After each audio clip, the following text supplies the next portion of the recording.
بسم اللہ الرحمن الرحیم۔ السلام علیکم ورحمۃ اللہ وبرکاتہ۔ مومنین کرام، یہ ایام شہادت امام حسن مجتبی علیہ السلام کے ایام ہیں۔ امام علیہ السلام کی زندگی ہمارے لیے ہر قدم پر اسوہ حسنہ ہے۔ امام علیہ السلام کی جب ولادت ہوتی ہے تو خود رسول اللہ صلی اللہ علیہ وآلہ وسلم امام علیہ السلام کے دائیں کان میں اذان دیتے ہیں اور بائیں کان میں اقامت کہتے ہیں، اور اس کے بعد جبرائیل امین علیہ السلام تشریف لاتے ہیں اور کہتے ہیں کہ یا رسول اللہ صلی اللہ علیہ وآلہ وسلم، چونکہ علی کو ہارون کی نسبت حاصل ہے تو اسی لیے اس بچے کا نام ہارون کے فرزند کے نام پر شبر رکھ دیا جائے، اور جس کا عربی ترجمہ حسن بنتا ہے۔ اور امام علیہ السلام بہت زیادہ عبادت کیا کرتے تھے۔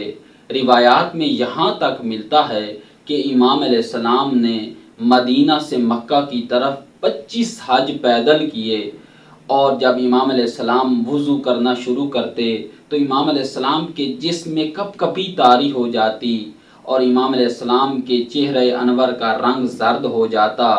اور جب کسی نے امام علیہ السلام سے یہ وجہ پوچھی تو امام علیہ السلام نے بیان فرمایا کہ جب ایک عبد، ایک غلام، ایک بندہ اپنے رب، اپنے مالک کی بارگاہ میں جا رہا ہو تو اس کا حق یہ بنتا ہے کہ اس کے جسم میں کپ کپی طاری ہو جائے اور اس کا رنگ زرد ہو جائے۔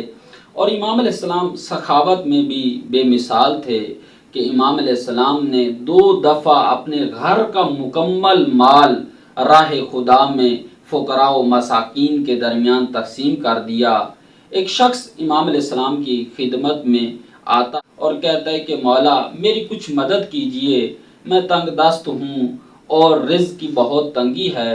تو امام علیہ السلام نے 20,000 دینار اس کو عطا کر دیے، اور پھر اس سے معذرت بھی کی اور فرمایا کہ اے کاش کہ میرے پاس اور بھی کچھ ہوتا تو میں وہ بھی آپ کو عطا کر دیتا۔